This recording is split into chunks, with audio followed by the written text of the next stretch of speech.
Good afternoon once again. Welcome. As usual, I will just give a couple of seconds to allow most of our attendees to come in before we start the business of the day. And happy Friday, everyone. We had a ton of people signed up for this session, so I'm seeing the number just slowly increase. This will be a good way to end the week, hopefully, for most of you. This is a very popular session. I've run it a couple times, and there's always a lot of great questions.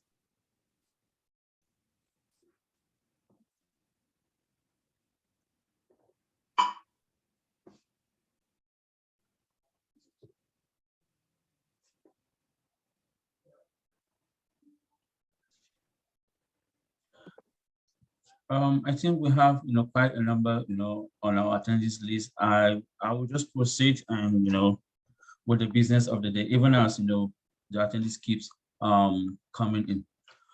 Once again, good afternoon and welcome. For those of you that are joining us for the first time, my name is Gagba Elsahaya, and I'm the training coordinator with the Temple Small Business and Development Center. At the Temple Small Business and Development Center helps small businesses start and grow. We offer free one-on-one consulting and a variety of low to no cost webinars. We are proud to be part of the nationally accredited network of the Small Business and Development Center, which has over 1,000 networks across the United States. You are here this afternoon for a webinar on marketing on the shoestring. A copy of the PowerPoint and the link to the recording will be sent to all the attendees.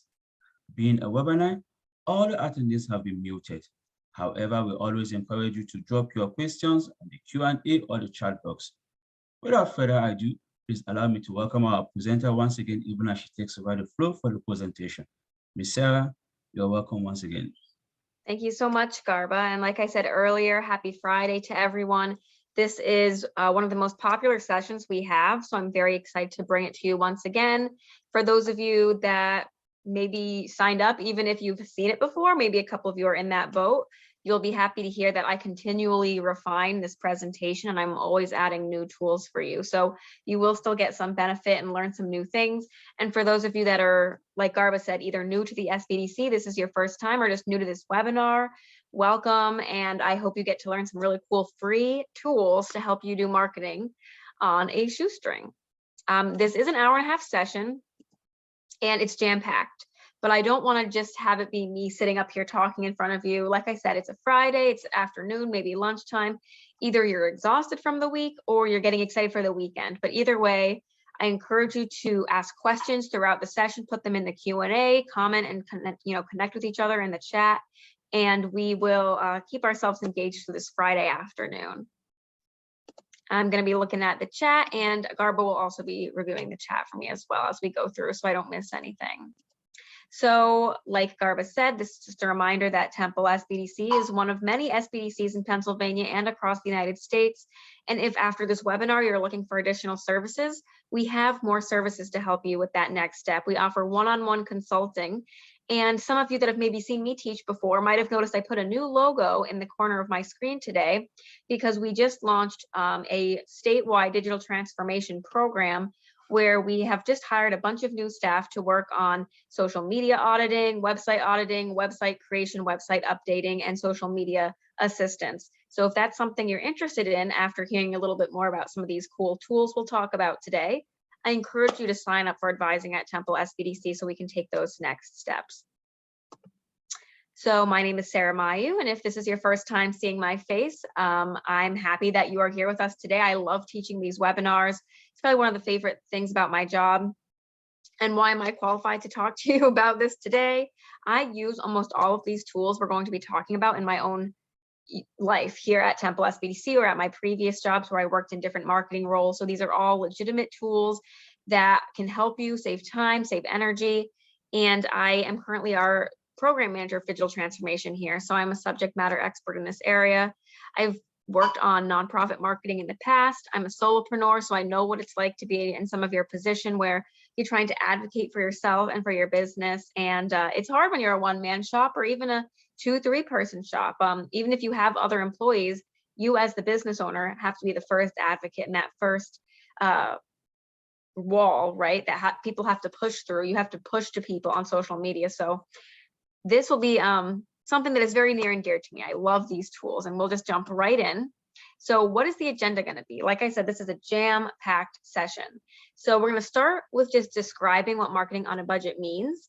And if any of you have attended my webinars before, you know that I always like to start with this baseline, even if it seems a little redundant to people, because not everyone comes to a webinar with the same idea of what the topic is and what the expectation for this topic is. So we're going to talk about what marketing on a budget means for us as small businesses.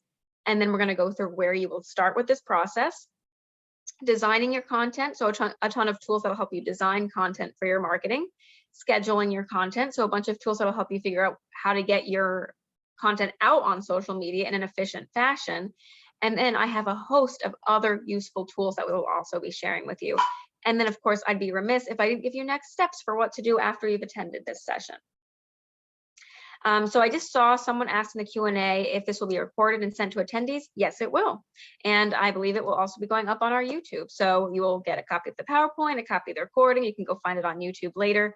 This one is, because I'm the one running it, it's very accessible. You can always find this on our website, on our YouTube, and all of that good stuff. So, like I said, we're gonna start with that baseline, right? What is marketing on a budget? What does that mean for you? The broader picture is we have to start with thinking about what marketing is in general. Marketing is many things. It is probably one of the most broad topics when it comes to business in general, let alone small business. And as you can see on this graphic I put on the screen, marketing encompasses a ton of subtopics. Online marketing, which is probably what many of you are thinking, like having a social media, having a website, but it's also public relations and advertising, research, door-to-door marketing. Your pricing and your strategy are related to marketing.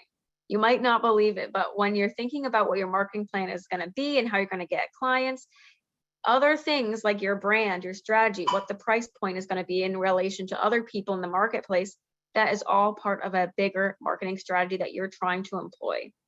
But if that seems a little overwhelming of a definition, I like a New York Times article from 2017 that stated it in a way that I think is really interesting. They said, marketing in essence is the art of telling stories so enthralling that people lose track of their wallets. So what are we trying to do when we're marketing? We're trying to make people buy our product and probably not even care about the price. We want them to be so enthralled by what we have to offer that they just want it, regardless of price. So with that in mind, when we talk about all of these tools and ways you can market for free or at little to no cost, you want to make sure you're doing it with a purpose. You're not just going to be on social media just to post things that are not interacting with your customers. I see a lot of people that, you know, maybe post on social media every day, but nobody's liking it. Maybe they're not getting shares. What is the real value there? You know, you want to make sure you're not wasting your time. You want to be making posts that are high quality, that people are engaging with, because that's the art of telling that story. That's the marketing. You're telling a story through your social media and through your website and through all of the marketing that you're doing. And it only works if people believe the story. So that's where we're going to start with this. So what is marketing on a budget then? We just talked about what marketing as a whole is. Marketing on a budget, or shoestring marketing as it's often called, is having this idea of how I can conserve money. But the caveat is, I italicized and, you want to conserve money and bring results. Because a lot of people like social media because it's free, right? You can make a Facebook for free, you can make an Instagram for free. But if you're not employing the correct tools or using them correctly, are you bringing the results? Marketing on a budget, like I said, is not just about it being low cost. You want to still get that same result that someone who's paying a marketing manager $500 or $1,000 a month to do is. And you can accomplish some of this with time and effort and practice.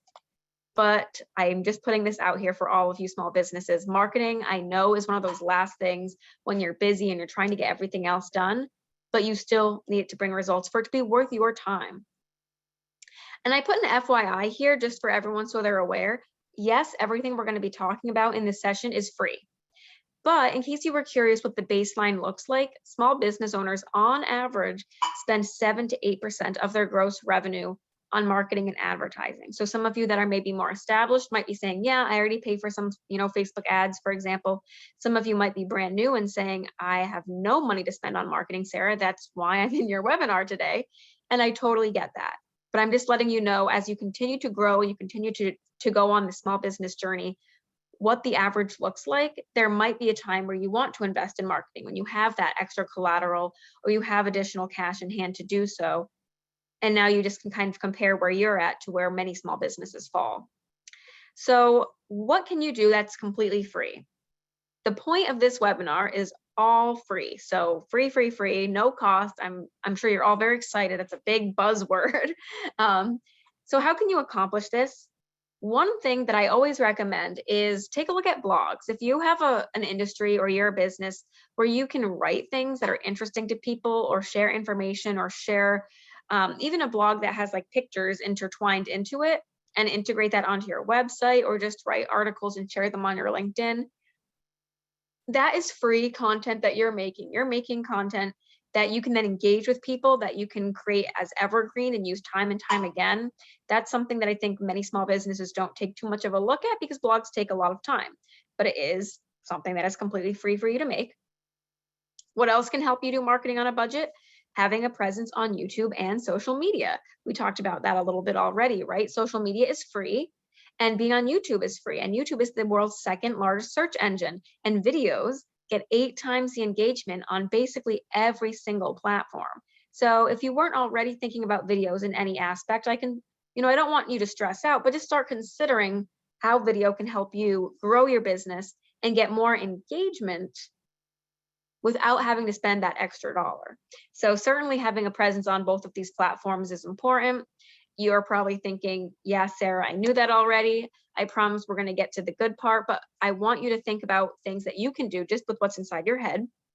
You can cross promote with partners. I think a lot of small businesses don't want to work with other small businesses because they think it's their competition, but I promise you, the other small business down the street or even on the other side of the state is not your competition. Your competition is Target and Walmart, and they're always going to win because they have massive advertising budgets. So why not collaborate with other people?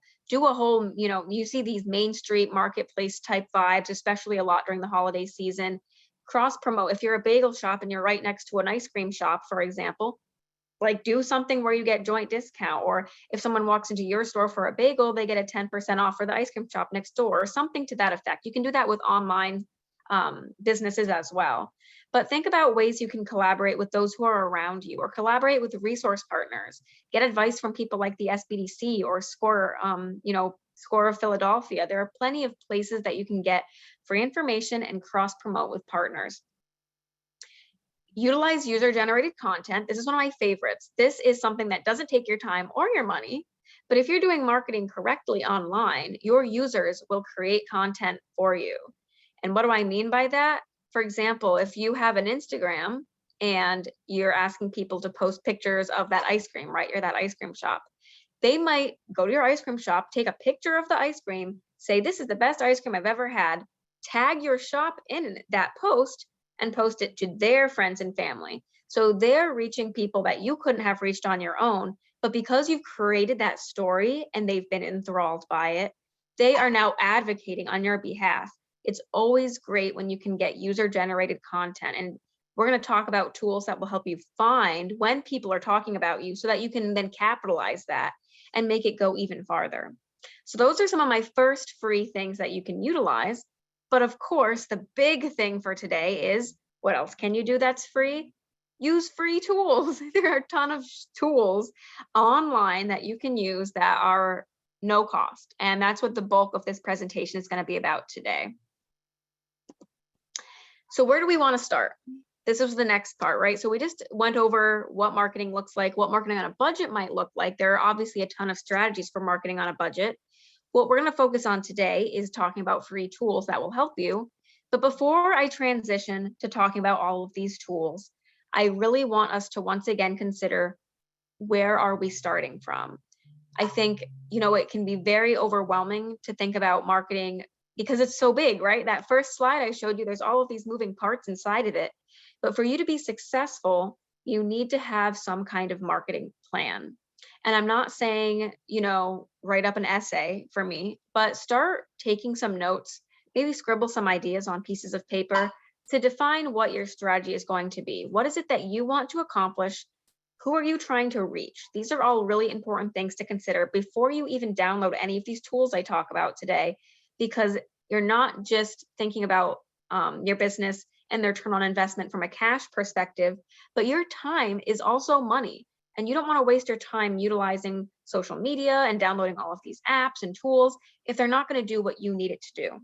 So what I encourage you to do is take some market research if you haven't done so already. Define what the target market is that you're trying to reach. Who are these people? What social media are they on? You know, if any of you have attended my social media series webinars that I do each month, I preface each social media, right? And if you've seen me, you've heard this spiel before. If the people you're trying to reach are not on Twitter, then you might not want to be on Twitter. If the people you're trying to reach are not on Instagram, then you might not want to be on Instagram. But you won't know unless you just do some preliminary Googling and start looking at some, you know, like Statista or the US Census, and start getting an idea for who's around and who's on what to make your market worthwhile. You want to make sure that you're easily able to describe your product. I encourage people to use something called the Napkin Test. So if you have a product, especially something that's complicated to explain, and this is an ideation and commercialization tactic. So this is meant for high-tech businesses, but certainly any business can use this tactic, is draw what your product is on a napkin and then ask someone if they can figure out what it is. No words, it should just be drawings. You can have multiple like steps, you know, like drawing this and an arrow to the next thing or whatever, but you need your product to be easily described. And one of the things I think a lot of people skip with marketing is being able to explain the value to a customer, right? What am I trying to get out of this? So certainly if you're that ice cream shop down the street, you might say, hey, Sarah, it's really easy for me to describe my product. I just sell ice cream. Don't say it like that. You don't just sell ice cream. What can you put on that napkin test that will make me want to take your ice cream over the ice cream at the grocery store? What is the value there? So make sure you're describing your product in a way that catches people and also is clear and easy to understand, because one of the biggest things with marketing is you have 5, maybe 10 seconds to grab someone's attention online. And if they can't figure it out, or it's too complicated, or they can't see why they would be interested in it, that's a lost opportunity for you. So think about some marketing strategies. Over here on the left, I have some strategies that you could consider. I'm not going to go through all of them today, but start to define what strategies make sense for you. Some of you will find a lot of value in networking or direct marketing.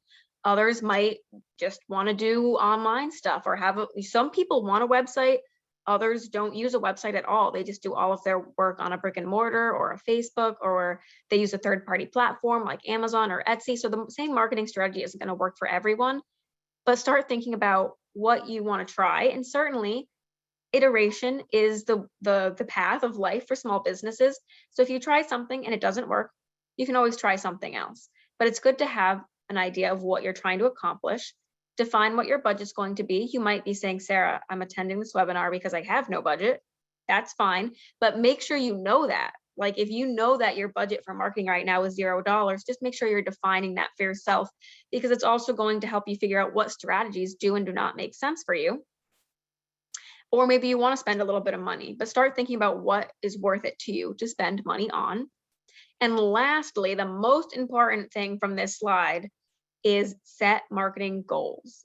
So if you don't know what you're trying to do, it's really hard to tell if you're doing something successfully, right? So I encourage you to think about, if you're going to be using any of these tools we talk about, is this worthwhile to me? What is it doing? Is it bringing more people to my website? Is it increasing my sales? Am I just trying to get more shares of my posts on social media so that I reach a wider audience? But start thinking of some preliminary, like, what do I want to accomplish? And what's the timeline for that? Like, do I want to increase my sales by 2-fold in 6 months? Or, you know, these are some of these things you could also talk with an SBDC advisor about in more detail if you don't know where to go with it. But it's important to have a goal. And some of these tools will help you reach that goal. So what's out there to help you, right? We're marketing on a shoestring. So what can you do? This is just a sampling of tons of social media apps, programs, plugins for your website, content schedulers, content creators that are going to help you. And they're all free. Some of them have paid options, but they all are free as a baseline. And I don't mean free for a 14-day trial. I mean just free always. And we're going to go through how they can help you.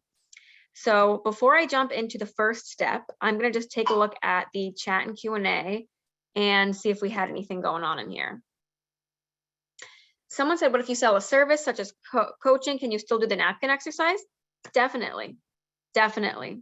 Anyone can do the napkin test. So it might just be stick figures and you're sitting behind like a stick figures desk and motioning with your hands to the person across from you. But like I said, the napkin test should be showing what the value is. So you can put some like bubble words around you if you would like, you know, like put like a little bubble around that says innovation or personability or something that shows what is interesting about your coaching strategy.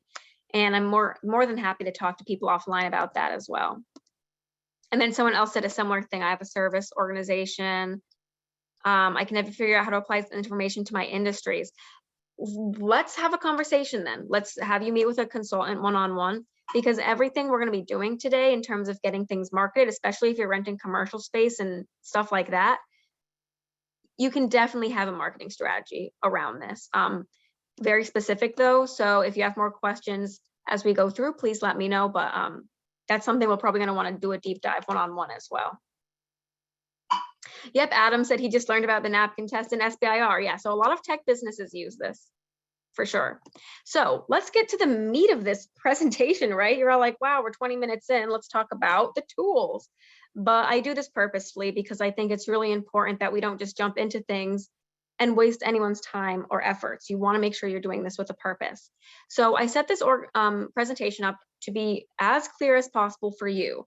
So if I was someone who was getting ready to put content out and share it on social media, on my website, whatever, this presentation is set up to kind of go through it in the order that you would need these tools. So the first thing you're going to do, whether you're going on social media or printing out flyers and handing them out door to door, is design the content, right? That's the first step that you're going to need to take. So how will you design content? There are a couple of really cool tools that can help you. One of them is Canva. This one is huge. And I actually just did an entire hour-and-a-half long session on Canva maybe 2 or 3 weeks ago. If any of you have used Canva, I would love if you could just let me know in the chat, yes, no. This is probably one of the most popular platforms. People have heard of this one the most.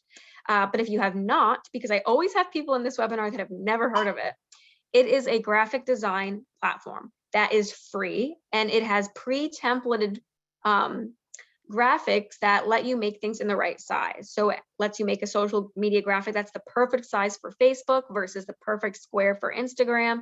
It lets you certainly make flyers that are 8.5 by 11 or posters.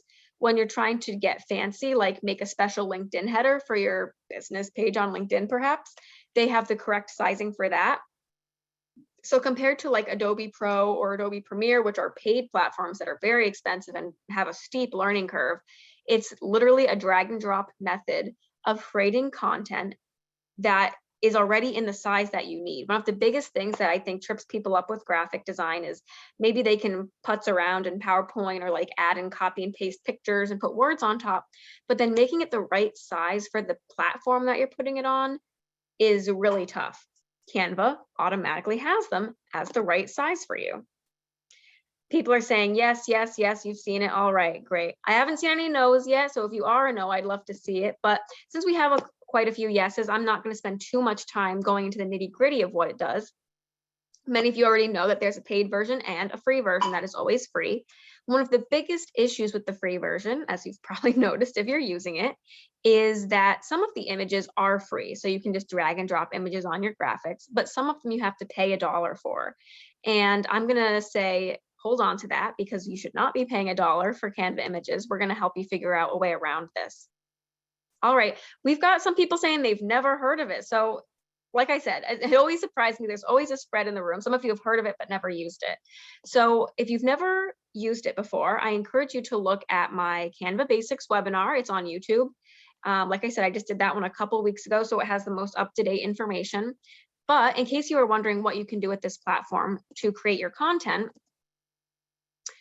I go into this in much more detail in my full-blown webinar on this.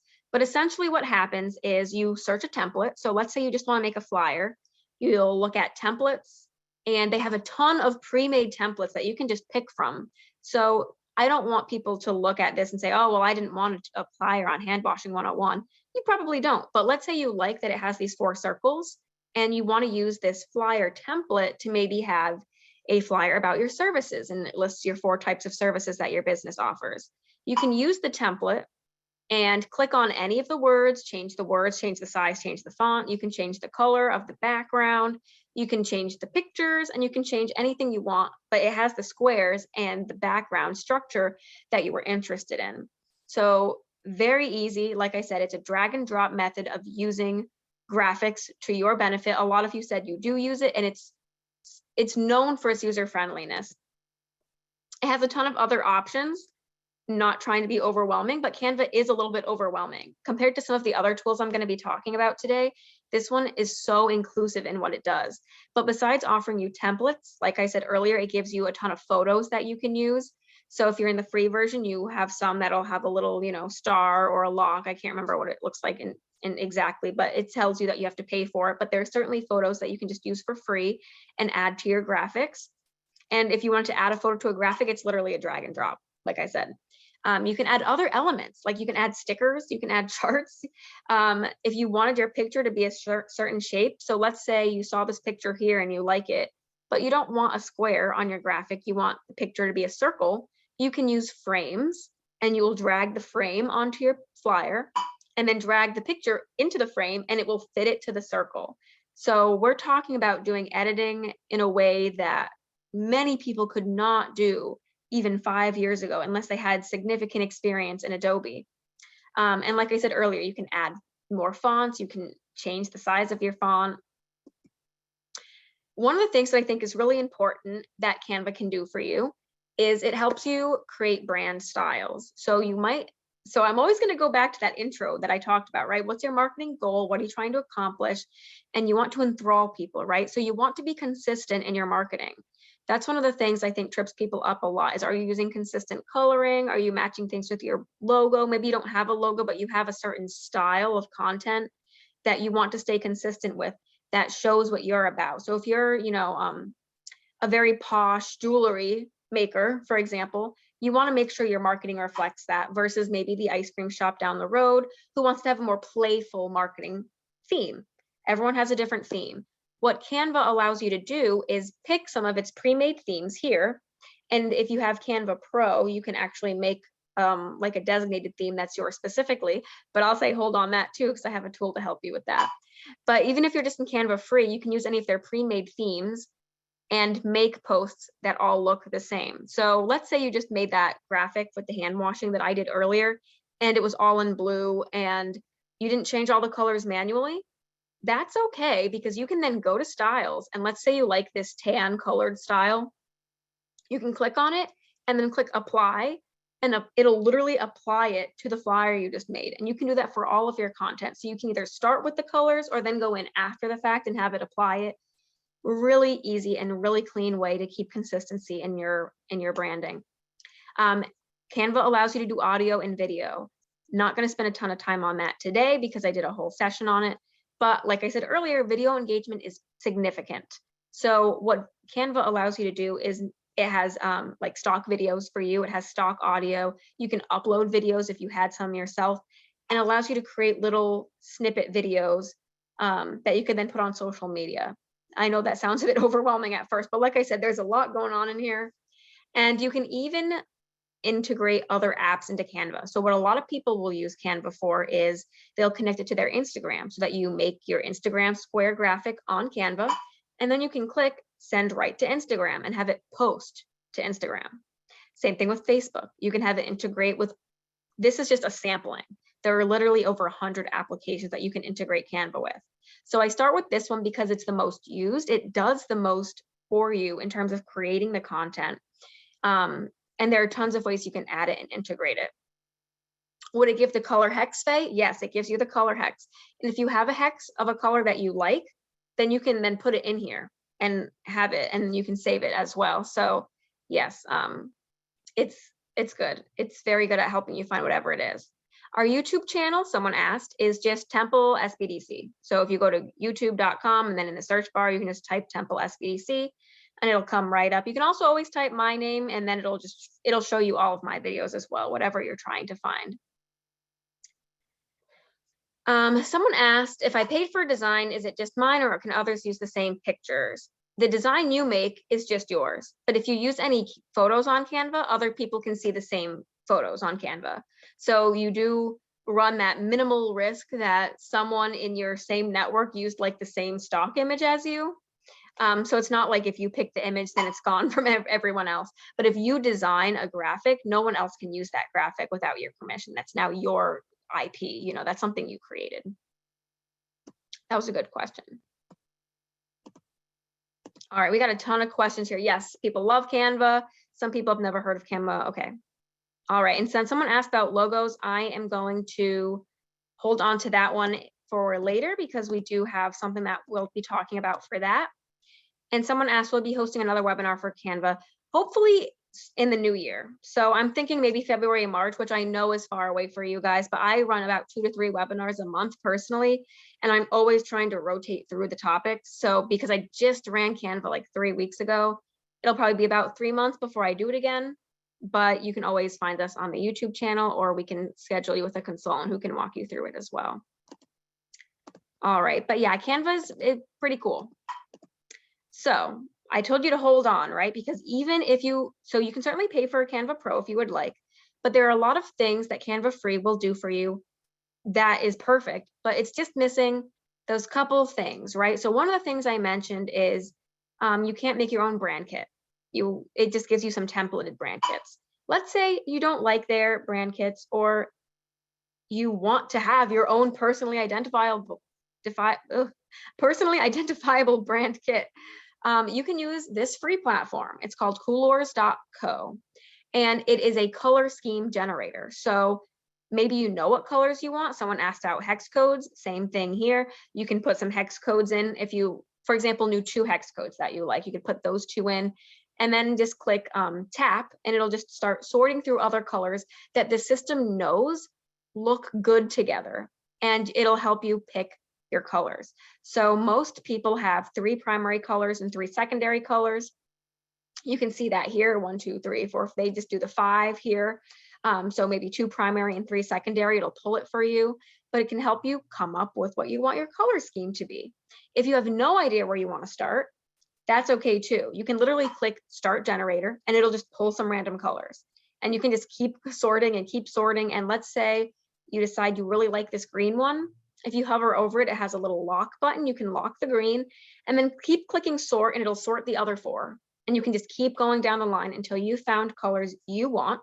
And then you can take those hex codes and put them into Canva and use them for all of your graphics. So this is a really cool way to get around having to pay for the brand kits that Canva has. Now, if you want to do the Canva brand kit, you can. Like I said, it's in Canva Pro. It allows you to pick like I said, your primary, your secondary colors. It allows you to even keep a consistent font if that's what you wanted to do, and it saves it for you. So in the free version, it's not saved. You just have to keep knowing what you want to use. So it's, you know, whatever you think is the best return on investment for yourself. But I'm showing you that coolors.co can kind of work around that brand kit, because having a clear color scheme is very important. So some of you might be saying, okay, you just taught me how to make some content. There's a free tool that literally makes me content at relative ease. What can I do with Canva though? Some of the things that I'm just going to mention here, besides the obvious, like putting posts on Facebook, Instagram, etc., is I want you to be creative in what you use Canva for. So social media cover photos. So not just your posts, but making sure you have cover photos on your social media that maybe have your contact information or your logo or a picture of yourself or something with your color scheme to really enable that professionalism and draw people's attention. You can even post things on Instagram and Facebook stories. So some of you might be saying, yeah, those 24-hour stories are a little bit beyond me right now. That's okay, but they have templates for the stories as well. And it'll post, you can get an app integration where it'll post right from Canva to your Instagram story. So that's a great way to create content that doesn't have to be as curated, but goes out for a short amount of time. One of the things I tell people is try not to have any posts that are just words on your social media. At least have a photo. And one of the best ways to have user-generated content that is photo worthy is creating a review graphic, like the one I have over here on the right. So if someone wrote you a review, that's perfect. Either ask them if you can share it with their name or just share it without their name. But don't just put it like on your Facebook, just as words and then post with no picture. Put it on a cute graphic like this. Add a little quotation sticker if you want.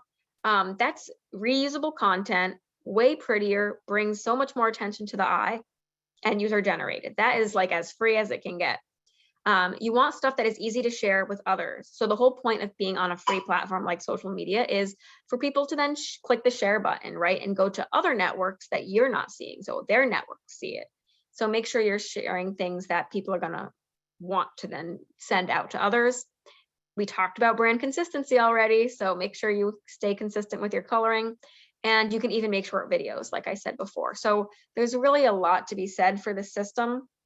Very robust. So we talked about keeping your theme in line, and you can do that for free with coolors.co and free Canva. The other issue with Canva, right, was that you have to pay $1 per image for a lot of their images. And Canva is smart. The free images are often the images you don't really want. And like you can test this yourself if you have free Canva. If you want anything related to business, for example, as soon as you type search for business in the bar under Canva with their photos, everything comes up with you need to pay $1, you need to pay $1, because they know businesses are on here and they want you to pay for the images that everybody else wants. The most popular images, they make you pay. But I will say this, if you don't want to spring for Canva Pro, there are ways to get high quality, royalty-free stock images and put them on your Canva. These are 3 websites that all do that. One thing I will say is Unsplash recently created a partnership with another paid platform. So I'm not as much of a fan of them as I used to be, because now when you go to their website, it's a little confusing whether you're paying or not. But certainly they have free images on there. And then Pexels and Pixabay, I still highly recommend. All 3 of them are royalty-free stock photos created by photographers that they just list up here for free for you to use. People have asked, is there any IP on them? No, royalty free. Do I have to say where I got the image from? No, it's always nice to give a kudos to another small business that is a photographer, but you certainly do not have to. Same thing with anything on Canva. Canva photos that you just got off of Canva, you do not have to give any rights to. You don't even have to say you got it from Canva. For Pexels and Pixabay, it's kind of a nice to have because they're other small businesses, but you don't have to, and it's just free. So find an image that you're interested in. They give you some categories. You can look for something specific related to your business, and then take it, download it, and then upload it into your Canva. And that kind of helps you find more content without paying for the Canva images. Someone says, is it the same with these sites? Once you download the image, is it still open for other people? Yes, it still is, Regina. Yeah, so what I will say though, is these websites have over 1 million photos. Like the chances that someone will use the exact same photo of you are few and far between, especially in your network. Like I'm sure other people are using the photo in Tokyo or California, but the idea that someone in your bubble is going to be using the same content as you repeatedly where people would notice is very slim. I've only seen that happen maybe once in the entire time I've done marketing. So I don't want you to be too concerned about that, but yeah, it's the same thing. It's not like it's bought by you and it disappears for everyone else. And I'm going to be honest, even if you're paying like for Adobe stock photos and other photo platforms where they make you pay for the photo to have it, even when you're paying to have it, other people can also pay to have it. So it's not like any photo you get offline is going to be something no one else can have. That's just the way it works. The only way you can make sure you have a photo that is no one else's photo is you take it yourself. How do you put the hex code from Coolor into Canva? Jill, hold on to that. If we have time at the end of the session, I'll pull up my Canva account and I'll show you how to do it. But it's a very simple process. Yeah, sorry about that, Regina. That's just the way it is with these stock photos. All right. So what are some other free things you can use to make your Canva graphics that you might be making? Or let's say you're making graphics somewhere else. How do you make them better? You just found out how to make a color theme for free. You can add free photos. You can also add free icons. So the Noun Project is a great website completely free, that lets you add little icons. So someone asked about logos earlier. If you're trying to figure out how to make a logo from scratch, it can be really difficult. Canva will, you can make a logo in Canva, but it's not as easy to do so because it doesn't allow you to have that transparency background, which you would probably want, you know, so that you can use it on multiple backgrounds. But you can start off with something like Noun Project and find free icons. Once again, royalty free, but once again, anyone else can be using them, and start to put things together either for your logo, or you can just put them on your website or put them on your graphics. Like, let's say you're a ramen restaurant in downtown Philly and you want every single one of your graphics to have a little ramen bowl icon in the bottom corner to have some consistency in the theme. You can literally take any of these icons, download them, and upload them into Canva for free. I will say the Noun Project also has pictures and other items as well, but you do have to pay for some of those additional items. The icons, though, are always free. So I showed you where to get free photos. Noun Project I would use for icons. So it's just another cool one to find, once again, content that you don't have to create yourself. And this is kind of the spread for that. So in case you were curious with the Noun Project, like I said, the basic icon downloads are always free, so you'll never have to pay for the icons. But if you want, you know, more of the backgrounds and shapes and editing features, you end up having to start paying. And I just realized I never told everyone what Canva Pro is, in case you were curious. I have had people come to me and say, I thought Canva Pro was worth it. Canva Pro is about 100, 120 a year. So it's not the worst compared to, look at this, Noun Project wants $40 a year just to give you some icons versus everything Canva does. So just letting you know the options. This is on a shoestring, so I'm giving you the free stuff. You can do a lot with Canva free, trust me. And Noun Project, same thing. You can do a lot with just getting their free icons. So I told you Canva can help with audio and video as well, and that could be a whole hour-and-a-half long webinar on itself on how to make video. But if you were someone who was starting to dabble in making video and you were looking for more content, let's say Canva didn't have the content you wanted, or you just want to diversify what you were doing, mixkit.co is a free gallery. I know I keep saying free, right? It's a free gallery of video clips and audio effects and video templates. Once again, just like Pexels and Pixabay, it's all royalty free. You can use it. Caveat, also everyone else can use it. But yes, they have given you permission to download it, use it in your personal or professional or commercial projects. You can put these things then on YouTube. You can put them on your social media. You can read the license and terms if you want to find out more. I did link those in case you were curious, but these are royalty free. So if you're looking to make a video on Canva and you want to have cool sound effects, maybe like you want a cool like jazzy trumpet or a trumpet fanfare or something at the beginning of all of your videos, find the effect on mixkit.co and then upload it into Canva, and then you can put it at the beginning of all of your videos.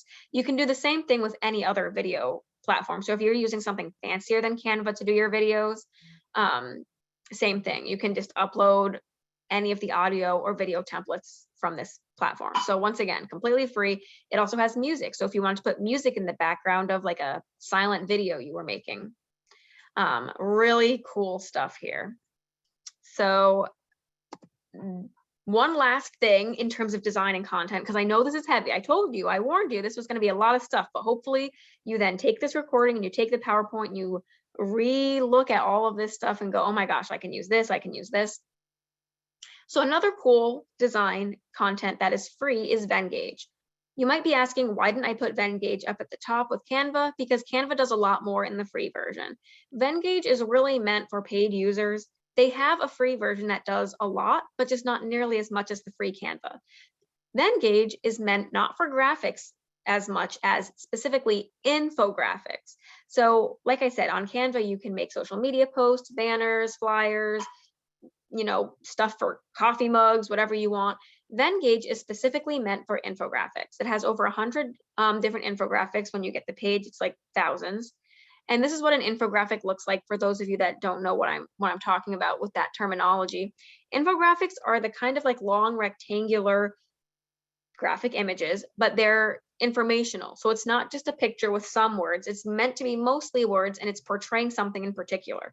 So for example, this one over here, lists the 3 yearly goals for this business or this person and what they're trying to accomplish. Many businesses use infographics to explain their services or their pricing, or look down here, like a monthly report of their finances that you might be sharing with, I don't know, someone, your employees, insurance company might use this to explain like the 3 ways you sign up for insurance. There's a ton of things you can do here to use to make informational things. And these ones go really well online, like they fit really well on websites. And you can also make flyers out of these really easily and hand them out. This is a great way to get information that is in a, pre-templated format for information, especially not as picture heavy. And of course, one of the things that infographics are known for is icons. So if you don't like any of Vengage's free icons, you can go to the Noun project and upload some free icons. So this is just another one in case you were curious. You can make some infographics for your business. This one is not as user-friendly as Canva, but still way user-friendly than anything Adobe has put out. So definitely worth looking into if you're someone who is trying to get some informational stuff out there. And anyone who was talking about the napkin project earlier, if you have a more complicated project, an infographic is a great way to explain it to people. So just putting that out there. All right, I know that was heavy because we're talking about how you design, and for people who aren't comfortable designing, it can seem overwhelming, but at least now you know some tools to play around with. We're now going to talk about what you do with that content. So you can schedule it, but what else can you do, and how can you do it for free? So before I jump into the next part, which is you've made the content, now what do you do with the content in a free way? I'm just going to look at the Q&A really quickly. Can someone say, can you schedule posts on Canva? No, we've had people ask that before too. So unfortunately, it doesn't integrate into Instagram and Facebook. And I think those are the only 2 that it lets you do that with right now. And then the stories. It's like an app plugin. So it only has limited functionality, right? So you can make a post on Canva and then immediately post it to Instagram, but it doesn't have that scheduling feature. But never fear, because literally anything you make in Canva, you can just download to your computer and then go to, Facebook Business Suite or go to your scheduling manager, wherever you're scheduling posts, and schedule in advance. And we're going to talk a little bit more about that in a second. So how to schedule your content. Okay, I tricked y'all for a second. Before we talk about scheduling your content, you want to make sure that the platforms you're putting them on all have consistency. You might have noticed I'm really big on that brand consistency for a reason. It's going to keep people engaged with your products. So I encourage you to all take a look at namecheck.com, especially if you're on this call and you're kind of in the beginning stages of your business. You haven't made your social media yet, perhaps, or maybe you haven't made a website yet. This website lets you check if the handle you want for your business is available across all platforms. So the worst thing that could happen is you make a Facebook and an Instagram for your business, and then you go to make the Twitter, and the login handle that you've been using for the other 2 isn't available on Twitter. Then you have to make a different name. And is it the end of the world? No, but in terms of keeping yourself consistent for your customers, having a different handle than your other platforms can cause some confusion in the marketplace. So it's always good to check up front if the handle that you want. So for example, if I wanted Sarah, no space Mayu, so just Sarah Mayu, if I wanted that, is it available on social media? And I could check if it's available on all of them. Like this even checks for Pinterest and YouTube, checks every single one of those. And it also checks for websites. So if you wanted your website name to be the same as your handles for your social media. So even if you already have started this process, go to namecheck.com, check it out, see where you're at, and then you can start to reevaluate if it makes sense to stay consistent or maybe change the name, or if you want to have 2 slight variations across your platforms. But this is good to know before you then make all your platforms and, schedule the content. So once again, this is just completely free to use. Now, you've made some great content, you've checked your name on all the platforms, and you've made your social media profiles. Let's say we're at that next stage. You're going to want to schedule your posts, and probably in advance, right? Because as someone just asked in the Q&A, it's a huge hassle to have to, if you want a post to go out at 2 o'clock on Facebook, literally have to take your person and log on to Facebook at 2 and post it. There's no need to do that. One thing I will say that I didn't make a slide for is if you are only using Facebook and Instagram, use Facebook Business Suite because it allows you to schedule on Facebook and Instagram in advance. Instagram alone does not let you schedule on Instagram in advance. The reason I'm bringing that up is we have a whole webinar next week on how to use Business Suite to schedule things in advance. So if those are the only two you're using or you're using them the most, take a look at that webinar. But let's say you're using Facebook and Twitter the most, or you have Facebook, Instagram, Twitter, LinkedIn, you've got the whole mesh of them. You might want to look at a scheduling platform for a couple of reasons. One, it schedules things in advance, so you can maybe just spend a couple hours Sunday night and schedule for the next week, for the next 2 weeks, without having to think about it or be online at the exact time you want to go out. It also allows you to make the post one time and then send it to all, or 2 of the 4, or 3 of the 4. Like, you can pick where you want to go, but you don't have to copy and paste and make the content in 4 separate profiles online. You can make it one time and send it out. The other thing to think about is marketing goals. Remember, I brought that up at the beginning because you want to know if all this time you're putting into making graphics and putting them on social media is worth it for you. Using a scheduling program, they all come with back-end analytics where they will create pie charts and line graphs and things like this over here on the right to show you how well your posts are performing, what posts are performing better than others, and what you can do to improve your post performance. So when you're thinking about that goal, it's good to know, not just from a ease of your mind, like getting stuff out faster perspective, but knowing how you're doing is also really important. And you can get full-fledged graphics that look at all of them in one place. So there's certainly free versions of scheduling platforms. 2 that offer it for free is Hootsuite and Buffer. There are a couple others that are more obscure.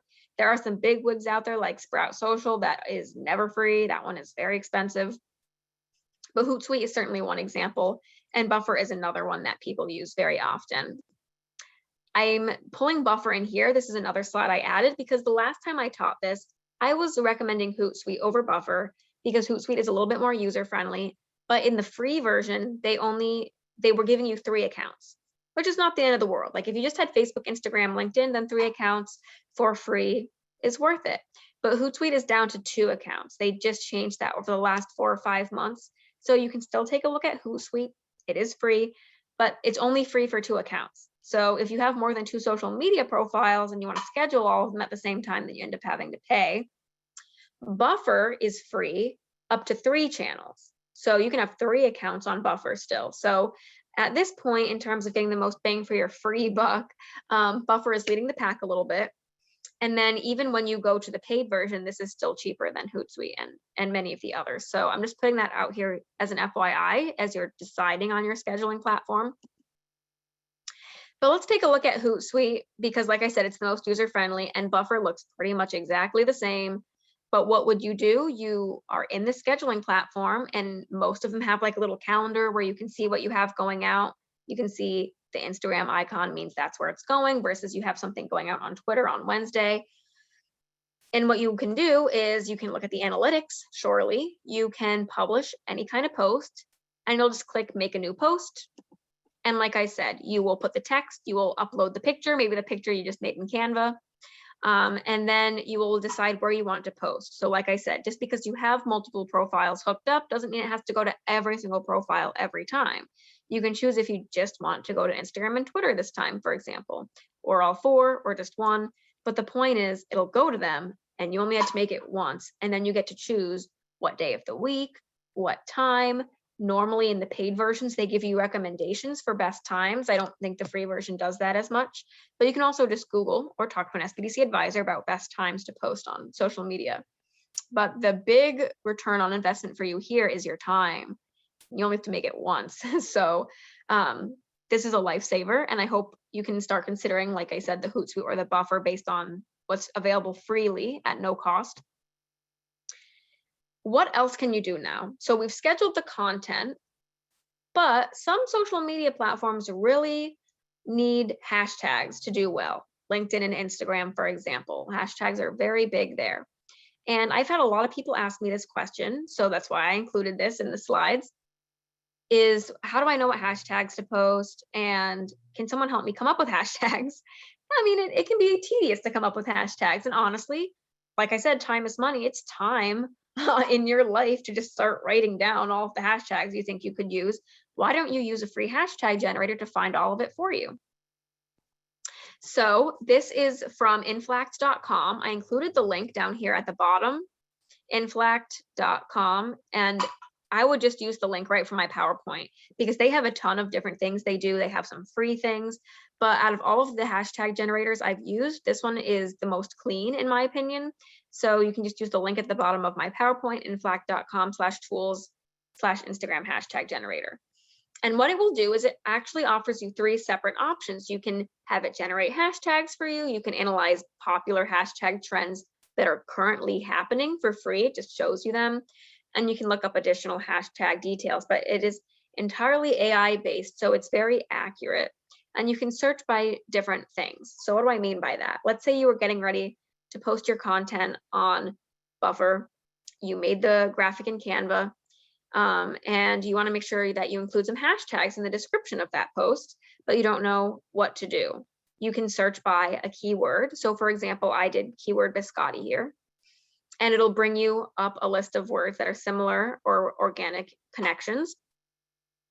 You can also generate by photo. So if you just want to upload the graphic or the picture you made, it'll analyze the photo and try to tell you what hashtags make sense based off of your photo. It's not always an exact science, but it is a pretty cool feature for a free platform. Or you can generate by URL. And what this means is, as you all know, Instagram is a mobile platform, but you can look at pictures on the desktop if you wanted to. So if you pull up your business's Instagram on your computer and you look at a certain photo, or anyone's photo, honestly, you can take that URL from your desktop and plug it into the generator, and it'll also, once again, give you hashtag recommendations. So 3 different ways, and I'm just going to show you the extent to which it generates hashtags. I mean, it's really expansive. So let's say you're getting ready to, this is an ode to one of the people I've been working with, Deb, who's been working on her biscotti. If you were looking to generate keywords for a biscotti business, you put that in here, click generate hashtags, and it does 2 separate things. It'll give you similar hashtags and then related organic hashtags. And I think the related organic hashtags are even better for you than the similar ones, because as you can see, similar hashtags are like biscottini, other things that maybe people are saying in Italian. Maybe it's not as relevant to you, depending on what you're putting here. Like, for example, if you put hashtag photography here, you get a ton of extra stuff like hashtag ocean photography, hashtag land photography. Like, it gives you a ton of extra information in the similar hashtags. And then related organic hashtags will help you find other words that you might have people searching for that are related to biscotti but aren't the word biscotti, like crumble or dolce or cookies or food or ricetta, so it gives you all of these other options. And this is why I love this platform more than other free hashtag generators. It'll show you how often it is used. There is a sweet spot with hashtags, as probably many of you know, where you don't want a hashtag that has like 1.5 million people using it, because what are the odds that your hashtag is going to be the one that shows up at the top of the algorithm when someone searches it? But you also don't want something obscure that only has like 100 people using it, because it's very specific. It's probably not something people are searching for very often. So finding something in that sweet spot of like 100,000 to like 600, 700,000 is good, because that's where, people are looking for something specific. Not to say you can't use hashtags. Let me repeat that. You can certainly use hashtags that are big, like cookies and food and biscotti, but it's going to be a little bit harder for people to find it because it's not as specific. So this is a really great way to find things that are a little bit more creative. And also, any of you interested in the international space, for example, it starts pulling it in other languages as well. So biscotti is obviously very popular in Italy. It started giving us a bunch of recommendations for what people are searching for biscotti in Italy, for example. So it really is cool that it gives you not only the hashtag, but how often it's being used. Once again, completely free information. You can pull all of these down. You can copy and paste them, put them into a Word doc to keep for future use, whatever you want to do. But once again, when you're getting ready to schedule that content, make sure you're using some hashtags if you're on not Facebook, on Instagram and LinkedIn. So that was the bulk of how you design the content for free. We gave a lot of good tools for that, and then how to schedule and create that content for free. Now I'm going to talk to you about a host of other tools like I said, jam-packed. I do this on purpose because you deserve the free tools. So we're going to talk about a couple other ones that I personally love using. They are kind of just a mixed bag. And I'm glad this is going right on time, about a half hour for the rest of these cool tools. But I'm going to break because I see we have some busyness in the chat and the Q&A, and I just want to make sure that we're getting to everyone's questions. So I did answer Lindsay about scheduling posts on Canva. Someone said, is 99 designs worth considering, maybe combined with Canva? Rich, I'm more than happy to stay online with you afterwards, but I haven't heard of 99 designs, if I'm going to be honest. There are a ton of new platforms popping up every day, so you might know more about that one than I do, but I'm more than happy to take a look at it and give you my honest recommendation just based off of all the things that I've seen. And Marlene, I'm sorry, your question says, how many can you use?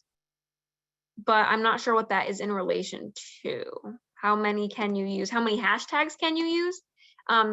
Pretty much as many as you want on Instagram and LinkedIn. You know, it's not like there's a limit, but I don't recommend doing more than 10 because it gets very busy. Yeah, okay, that's what I thought you meant, Marlene. Yeah, I can get really busy. And it can be almost detracting to people that are following you if they can't even read what your description is because it's inundated by like 20, 30 hashtags. I normally say like 5 to 10 is the sweet spot. All right, someone said, would you recommend using Fiverr for paid services? You know, Fiverr is really stepping up from what it used to be. It was a little bit quiet at first. Now they have a bunch of, you know, paid ads. They're all over Hulu. They're doing a ton of stuff. You could definitely take a look at them for paid services. What I like about them is they're project-based. And so I'm sure you've heard that too. So versus paying for like a marketing manager or a website designer, where they might charge $50, $100, $200 an hour, and you don't know how long it will take for sure. Everything on Fiverr is project-based. So you know exactly what it's going to cost you, but I would still do your research on if the person is legitimate or not. And I know Fiverr does a lot to let you double check their stuff, but I mean, it's certainly a great way to utilize the free market, right? And it's going to be cheaper. So I hope that helps a little bit, Leslie. Someone says, I'd like to schedule an appointment to talk to someone about marketing. How do I schedule an appointment? You can always go to our website, and I'll put that in here for you, temple.edu/SBDC. And there's a huge request counseling button right on the homepage. You can also always email sbdc@temple.edu, and we'll connect you and give you that same link. So we make it really easy for you to get in touch with us. And yes, someone just said, once again, the slides and the recording are being shared, and it will be posted on our YouTube. Great. Like I said, this webinar always has such an engaged audience. So I love to see it. The chat is blowing up. There's like over 40 chats in here. So if you have a question, please put it in the Q&A. I don't want it to get lost because there is a lot happening in the chat. And if I have time later, I will walk through it in detail and see what you all are saying. But there's just so much happening there, and I want to make sure we can get to all these other really cool tools because they are also very relevant. Someone said, did you speak about Vistaprint? I did not, and Vistaprint isn't necessarily a free platform, but it's kind of similar to like Shutterfly and Zazzle and some of those other ones where you can design stuff for print. That's why it's called Vistaprint. And then you have to pay for it to be printed. But you can design stuff certainly on Vista or Shutterfly or Zazzle. Like I designed my wedding invites on Zazzle, but then you have to pay to print them and you don't get to download and keep that graphic. So what's really cool about like a Canva or a Vengage is you create the graphic, you get to save the graphic and do whatever you want with it. Okay, thanks, Rich. 99, he says 99 designs is similar to Fiverr. So I would be happy to take a look at it. I just haven't used it personally. And all right, someone said I requested counseling and did not receive an email. Normally you get an email within 24 to 48 hours. So you should check your spam mail because our CRM system, for some reason, sends stuff to spam a lot. And if you still haven't gotten anything, please email sbdc@temple.edu. We are very responsive. So I'll just put that email in the chat for anyone who needs it. And then I'm going to move ahead and then we will circle back if we have more questions. So what other useful tools are there for you out here that are free? Google Alerts. You might have heard of Google Alerts and said, I don't know what that has to do with my business though. And I'm here to tell you it's free. And if you're using Google My Business and Google Analytics, then why shouldn't you be using Google Alerts? It's a great way to keep track of your business. So you might have heard me say earlier in the presentation, user-generated content is free. And it's not even a tool. It's literally stuff that people online are creating, and they might be creating about your business that you can then reuse. But how would you know if someone was talking about you? You should set up a Google alert with your name, your business name. You can set it up with your competitors' names and see how often your competitors are being mentioned. You can set it up for your website or your social media platforms. And what this can do is it can help you monitor for how your competition is doing. It can help you find that user-generated content, or if you were mentioned in an article or anything, so that you can then share it and have that free content on your social media. And it also helps you find out if there's any incorrect links. So if people are constantly trying to search for something and getting an error, you can also find that out with a Google alert if you have it set up for a specific web link, like I said, like to your website. And it's always good to just keep your eye on the ball of news and new opportunities. So if you're in the donut industry, for example, I would maybe even put out a Google alert for like donut shops in Philadelphia or new donut recipes or anything like that, because that's going to help you stay competitive in the market. You're going to be on top of what's happening in that space and who else is doing things. And it might even give you new ideas for how to be a better business. So there's a lot that you can do. You can set up as many Google alerts as you like, and you can have them come to you once a day or once a week. You can decide whichever is easier for you. And you can decide if you just want it to be the United States or just a region of the United States where the news is happening, or across the world. So you can really make it as specific or as general as you want it to be for you. And this over here on the left is me explaining how you do it step by step. I'm not going to walk you through it right now per se, but if you have issues with that, you can always talk to an SBDC staff. But it's really useful to keep an eye on the pulse of your business and what else is going on around you, and find that user-generated content. So I love Google Alerts. This is where I get a lot of my ideas for what to teach all of you about, as I follow a ton of different marketing trends and I see what's happening in the marketplace to decide what is of best use to people that we're serving here in Philadelphia. So once again, here's the step-by-step if you want to take that next step here. So another thing that is really cool is Feedly, and BuzzSumo is a very similar version. BuzzSumo and Feedly kind of do similar things, but I just showed you how to design content that was graphics. So we talked about photos and videos and that kind of stuff. But let's say you also want to share articles or information about things that were going on in your industry or in your hometown, which I think you should, because the best thing in social media is to have a spread of content. You can't have the same content every day. And I do recommend sharing articles and things like that every once in a while. But you don't know where to find that content. Like, besides just Googling or seeing what's in, the Philadelphia Inquirer for the day, it can be hard to find content, especially when you want it immediately to post it. Feedly is a robust feed reader, and you can, similar to Google Alerts, you can sort by keywords and things that you want to find. And it doesn't just, while Google Alerts will literally just bring up things with the name in it, Feedly is sorting more by topic, and it'll bring up anything that's a news, a blog. It even brings up social media posts and anything that's in an RSS feed. So Google Alerts just looks for what's on Google search. Feedly will go the extra mile and show anything that's on a news channel or in the social media. And you can obviously use premium options, but it's free for up to 100 sources, and you can have 3 different free feeds.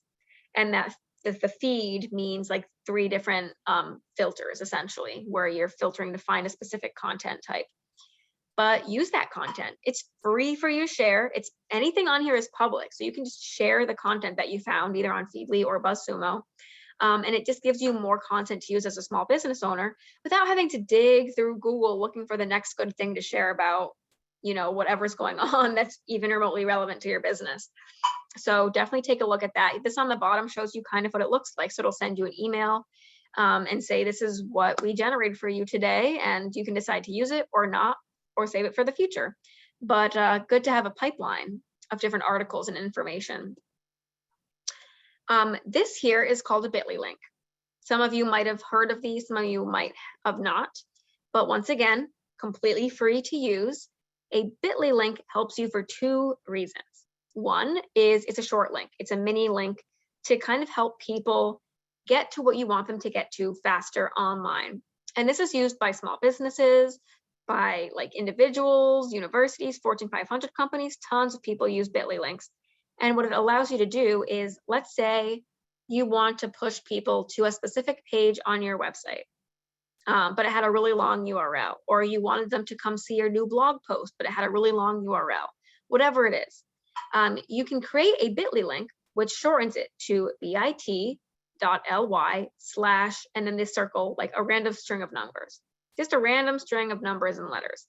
But you don't have to keep it a random string of numbers and letters. You can change it to say whatever you want. So we use this all the time at Temple. We might have a Bitly link that says bit.ly/digital connect, and it takes you right to our website, that website page that talks all about our digital connect program, something like that. So if you wanted people to go to your website page specifically about your blogs, you might have a Bitly that says bit.ly/Sarah's blogs. And then it's easier for people to click, but it's also easier for people to remember so that they can just type it into their browser later, or on their phone, or like if they met you at an event, you can share it easily on social media. So besides just making it easier for people to remember and then find a page, it also allows you to track how many clicks you've gotten. So, broken record here, marketing goals, right? What are you trying to achieve? A great way to start accomplishing that is to market something with a Bitly link and see how many people are clicking on it. Because, for example, if you put a blog post up, you might not know how many people are actually reading it.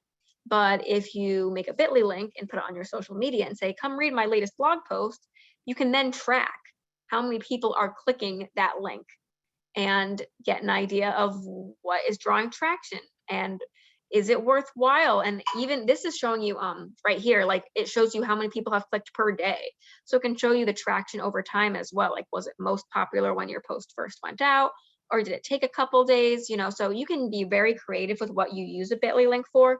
But the two biggest things are, it makes it easier for people to type something into a web browser and find what you want them to find. And it lets you track some metrics, which are really important in figuring out how to do marketing. I'm going to pause for a second because the Q&A is blowing up a little bit. So let's see. We got a thumbs up from Rich. All right. Someone said, you have to pay for putting up a website. Are websites still a thing or more social? Great question. I still recommend websites for most businesses, unless you're maybe using like a third-party platform, but you need some kind of legitimacy, even just like a standing platform. Like, for example, if you're using a third party like Etsy or Amazon, or even Facebook, where people are buying the product, or maybe your service-based business, so it doesn't apply to you, just having like a standing website page where it has your contact information and an about us or something to that effect is really good for adding legitimacy to your business. Many people have to pay for putting up a website. There's no such thing as like a free website. And what do I mean by that is there's three parts to a website. There's the actual website, the domain, and the hosting platform. So if you want a website, there are many that you can do for free. Like you can have a free WordPress and you can make it and it'll be fine, but the domain won't, you can't have the domain be, let's say my business was Sarah's Cupcakes. You can't have the domain be sarahscupcakes.com without paying for a domain. If you made a free WordPress, you could have a free domain that's maybe like sarahscupcakes-wordpress.com, but you can't get rid of that WordPress because you didn't pay for a domain. So there are free ways to make a website, but the real answer is not really. Like, we could have a whole conversation about website design as well, but I would encourage you to consider if you could even put up any kind of connection page for people to find you online. And domains are relatively cheap. Like you can get a domain for 2 years for $15. And then if you find a free website platform and can figure out how to create it yourself for free, there's definitely that option. And we do have many website design classes here at Temple to talk you through that as well. But like I said, that's a whole nother can of worms. Someone says, what about privacy? Do these services sell your information to others? I don't know if you had a question about a specific service in general, but none of the ones I've mentioned so far do that. Google Alerts doesn't, the Feedly doesn't, Canva doesn't, none of those sell your information. So if you had a question about one particular, I'll be happy to deep dive, but none of these are information selling platforms. is Bitly similar to Linktree? Similar, but a little bit different. And I'm glad you brought that up, Erica. So for those of you who might be asking, what is that question? Linktree is kind of like a mini landing page that you can use from your Facebook or your Instagram to bring people to additional information. Linktree actually sets up like a page with multiple buttons to other links. So a Linktree is the same idea. It's a mini web link, so it's easy for people to type in and remember. But then it kind of brings you to like a landing page with multiple options for people to click and navigate, like a mini homepage of a website. Actually, I think that's kind of the point. That's what they're trying to do there. Versus Bitly is really just one link, one URL. Like it doesn't allow you to create a page with multiple options after the fact. So Linktree is also very cool. I'm pretty sure there are free versions of Linktree that you can use. So I like that you brought that up, Erica, because I might start adding that to this as I do this next, the next time I run this presentation, I might add Linktree. So the answer is yes, but no. I know that wasn't super helpful.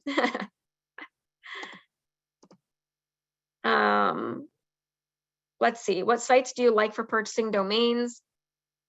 Let's have a conversation about that after the fact, if that's okay. Some domains do offer free email accounts, but not all of them. And like I said, that would have to be a whole another question, Amy, but it is a good question. And then someone asked, how do you find out who owns these services? Are they USA owned services? That's a legitimate question. You can always find out who owns these services by going to their website. For example, Canva is owned by an Australian company. That's where it was started, by a bunch of college students in Australia. But many of these are USA owned. You can always check that kind of information online, though. I think it's normally very easy to find where someone is registered and incorporated. All right, so like I said, I prepped myself. I knew there would be a lot of questions, but I'm going to show you a couple more tools. This one's my favorite.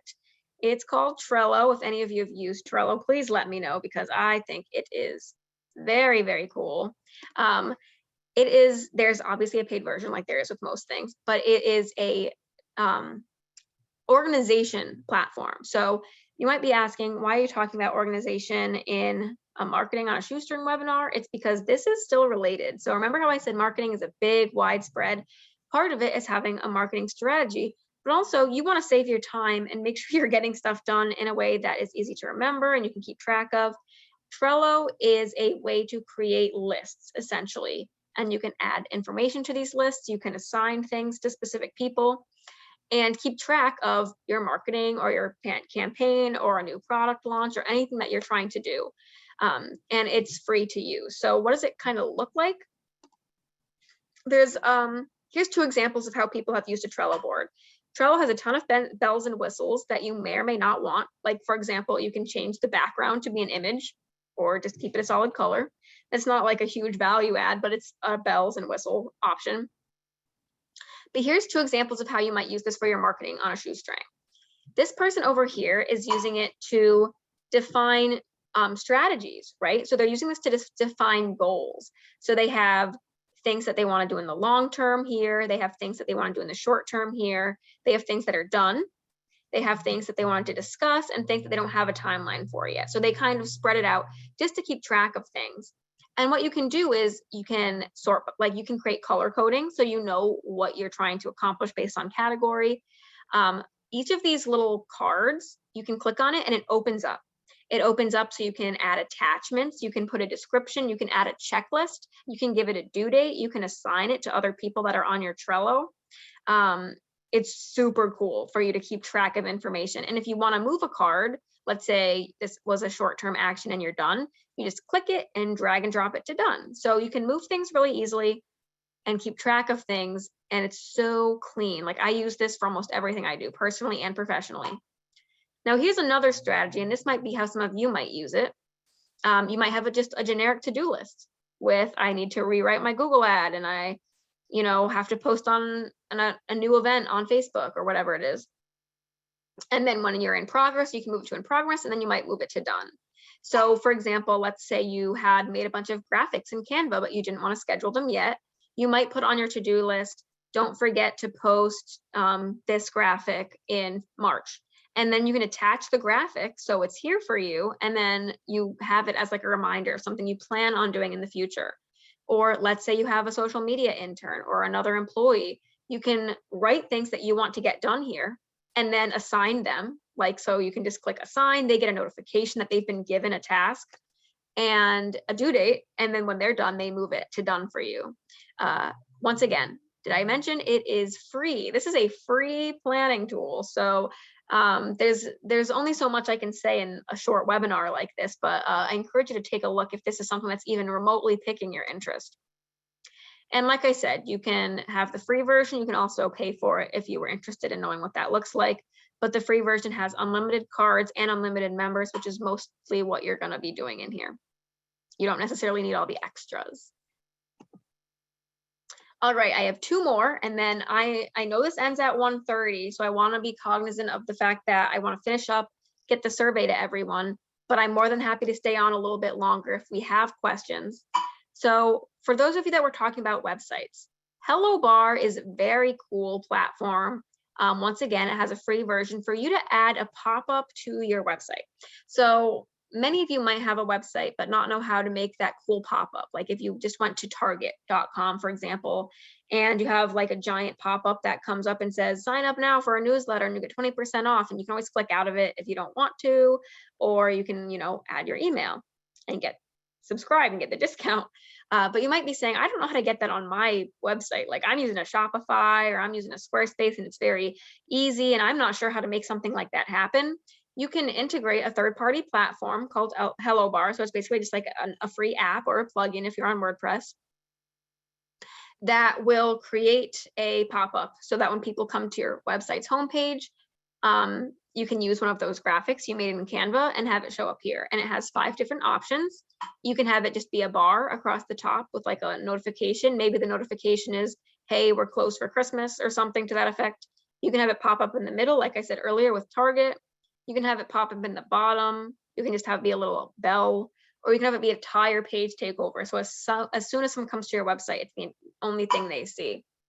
So this is a great way to draw attention to special offers, newsletter signups, closures, like I said, for the holidays or whatever you're trying to do. And here's the price for this as well. So like I said, I'm only showing you stuff that has a free forever option because I know how important that is.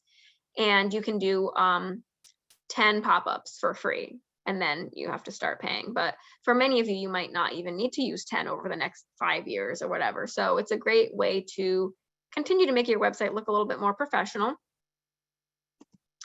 And then my last one here that I want to bring everyone's attention to is whether you're on a website or you're on a social media. You want to make sure people can find you. And there's nothing worse than having a link to your website or to your cart or to your Facebook and not realizing that it's broken, so that when people are trying to reach it, they're getting an error. So this is a brokenlinkcheck.com. It's a broken link checker. So you can put a link to your website, to your Facebook, whatever you want in here, and it will find if there are any connections across the internet where that link is broken or not showing up for people correctly. So what do I mean by this? For example, let's say your website was mentioned in an article online, or was shared on a different business's website, or was put on your social media page, or was in a blog post, or any of those things. It'll search all of that. And if it finds that it's broken anywhere, it'll give you an entire report below so that you can then go and fix it. This is huge for SEO. If any of you have gotten the SEO audits that we run in-house, this is me giving you a little tidbit of what we do. Like we do broken link checks for you, and now you can do it also. So this is a great tool just to keep, similar to the Google alerts, right? Just keep on top of making sure that when you put all this effort into making stuff, that people can still reach you. So those were my tools for you today. Like I said, ton of tools. So in terms of next steps, I always give you links to resources because I know how important it is to do that next due diligence. So here are some of my favorite links to how-tos and creative ways to use some of these platforms that you can review on your own. And not to be a broken record, but this is just my friendly reminder to use the right tools. So I love all of these tools. Some of them will be good for you. Some of them might not be what you're looking for. So be conscious and make that plan, even if it's just writing a couple things down on a piece of paper, so that you know what is going to make the most sense for your business and your strategy. So once again, these are just some examples of things that if you are looking for specifically engagement management or specifically graphics to kind of help you segment it out, but make sure you're looking at what makes sense for you. And I include this at the end of all of my sessions. You might be saying, all right, Sarah, there's a bunch of tools. How do I use them to increase my followers? Once again, I just want to remind you that optimizing your profile and having high quality content is the #1 way to have higher following. So use Canva, use those free tools, create high quality graphics, go to Feedly, get high quality articles and content to share. Use the hashtag generator and make some fancy hashtags. Use mixkit.co and make some quick videos, put them together really quick. These free options are going to help you enhance what you're trying to accomplish, which is to increase that following. And as a reminder, we are a center of excellence, like I said. So if you're looking for more help with anything digital, we are here and you can sign up. And we're at the end of the year. So this list of upcoming webinars, that's it for the rest of the year. So sign up for them, find what's next for you. Like I said, if you're interested in figuring out Facebook and Instagram suite, we have that next week. If you're looking at customer relationship management systems, so CRMs, I'll be talking about that next week. SEO, email marketing, we got some big topics coming up. So I am going to stop screen share so I can put a link to our survey in the chat, and then I'll get to all of our questions. So as you all know, and especially if you've seen me talking before, you know exactly what I'm going to say. We are required to have you fill out a survey by our funders. That's what allows us to offer these at no cost to you. I highly appreciate you taking the time to fill this out. So let us know what you think. I am always editing my PowerPoints. Like I said, I'm always trying to make these better and more informational for you. And I do review that feedback consistently. So it's only 4 quick questions. Please let us know what you liked, maybe what you didn't like. And like I said, we so appreciate that. And I appreciate you staying on for an entire hour and a half on a Friday. I hope you learned something new and found some new tools that are going to make your life easier. And oh, people are saying the form is closed. Okay, give me 1 second. But never fear, because I planned through everything, and you will also all be getting a copy of the survey link and a follow-up email that you'll get sent either today or tomorrow. But let me just, if you give me 1 second here, because I know I still have a couple minutes, I am going to just make sure that we open that form up. That happens every once in a while with Microsoft Forms. I don't think they're the most user-friendly. All right, give me 1 second. Accept responses. All right, you guys should be good to go. So if someone can try that, please let me know. It should be all good for you to use. So thank you all. And let me see what we've got going on in the Q&A here. Like I said, I'm happy to stay on. So you do not feel like you have to stay on past 1:30 on a Friday, but I will be here if you have more questions. So let me see what we got going on. Is Trello like Asana? And if so, is it less cumbersome? Yes, it is similar to Asana, and I think it's way less cumbersome. I find it incredibly user-friendly. So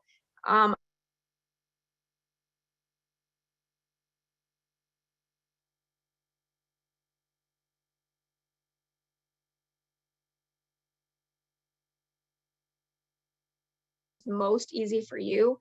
And the ability to assign and have due dates and the drag and drop interface is just cleaner, in my personal opinion. There might be others that think different. Someone says, if I use Bitly for my monthly virtual catalog, can I use the same link for a new month's catalog? No, that is one of my problems with Bitly. So whether you have the free or the premium, I don't want you to think the premium does this. If you are using Bitly at all, it's literally one link, one URL. So once you've attached the Bitly to a URL, it can never change. You can always remove it so that, like, if you don't want people to use that Bitly anymore, you can just delete and cut it. But you can't change what the Bitly goes to. So like if I wanted my Bitly to go to, like you said, Bitly / monthly catalog, it wouldn't automatically update if you couldn't change the backend URL from January blog to February blog, for example. What I might do in your case, Felice, is have bit.ly/January 2021 catalog, February 2021 catalog, you know, still easy to remember, but yeah, you don't want to get mixed up with getting the URL stuck. Yeah, I know. Such is the life when you have free tools, but at least it does something really cool. Is Trello available in phone app? Yep, and it is available to be used offline. Also, yes, but I will say that when you're offline, when you assign something, it won't send a notification until you go back online, for example. So if you're just using it for yourself, you do not need to be connected to the internet. It is on your phone. I have it on my phone. It integrates really well with other platforms. So if any of you use Slack or Teams, which I know are paid platforms, but if you have those, it integrates with them. But like I said, if you're using it with other people and you assign it or like put a notification, obviously you need to be connected to the internet before they get that. Great question though. Yes. Rebecca said it's going to save for so much paper. Yes, no more paper calendars. And I was a paper calendar like savant. Like I loved writing everything down. I had like 5 different paper to-do lists. I discovered Trello maybe 4 years ago and I've never looked back. It's the best. All right, I'm going to put that link to the survey in the chat one more time. I did get confirmation it works now. So for those of you that are still on, if you could take, 5-10 seconds to let us know how we did, I would super appreciate it. Someone asked, do you have a website design webinar available on your YouTube channel? We have website planning on our YouTube channel. So we have a 6-part series called the website planning series, where we talk about how to secure your website, how to pick which platform you want your website to be on, how to create content for your website and all of that good stuff. We do not have a step-by-step, like this is how you click and move things around to make a website currently. But we do offer WordPress workshops that do that step-by-step, and we offer them every single month. They're not put on our YouTube because they're set up as workshops, not as a webinar. So like it's like a meeting essentially with all of your names. You can have your video on, unmute yourself, and literally like talk step-by-step through it with the instructor. So as a, confidentiality, we do not put those on YouTube. And we also have a e-commerce specialist in-house, a web design specialist with over 20 years of experience. And if you want a step-by-step, you can always meet with her as well. Like I said, we got those consultants for a reason, so that you can attend these webinars, get a big picture idea of what you would like, and then maybe if you need a deeper dive, we have that available to you. How do we get a list of the step-by-step stuff that you have? Rich, could you clarify that for me? Do you mean like for websites? Let me know. Okay. All of the stuff we just mentioned. Well, the website planning series is on our YouTube if you want the step-by-step for that. If you want to meet with the e-commerce specialist, like I said, you'll just go to our website, temple.edu/SBDC, and she will walk it through with you. It's not like a template that we have. She is literally a full-time staff. It's going to depend person to person. And then, of course, you always have these webinars where you can say hi to me as well. The e-commerce person, her name is Alicia. And can we meet with the e-commerce specialist if Temple U is not our home SBDC site? Yes, you can, Renee, because as I said earlier, we just launched our statewide digital transformation program. So if it's anything related to digital, it doesn't matter where you are in Pennsylvania, you can get services from us. Just make sure that in your request, you say you're asking for help with a website or social media or whatever it is digitally.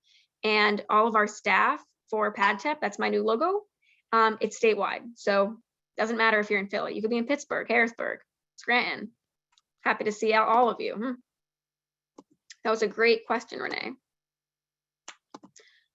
All right, I think I got through all of those Q&A. So I'm gonna go ahead and close it out. I was on for an extra 5 minutes. There are still 40 of you online with me at 5 minutes afterwards. So if you have a question, I'm here. Otherwise, I will go ahead and close this out and say, once again, thank you all and have a fabulous weekend.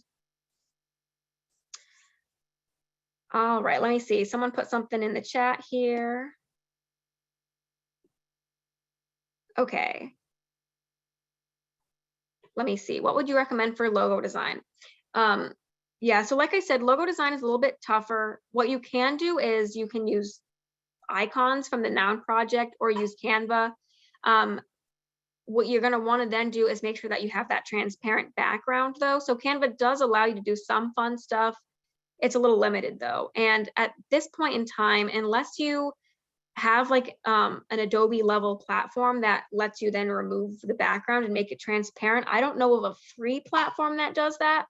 But I don't want to leave you completely out to dry because I know logos are really important. They're just one of the hardest things to make. We do have a logo intern who is getting her bachelor's in graphic design. And if you want, you can apply. Once again, you just have to sign up for consulting and tell your advisor that that's what you're looking for help with. And she can help you design a logo. I will tell everyone there's a huge line for that because it's very popular. But because we recognize that there aren't many free services that help you with logos, we do offer that in-house as well. And then what website do you recommend for getting domain names?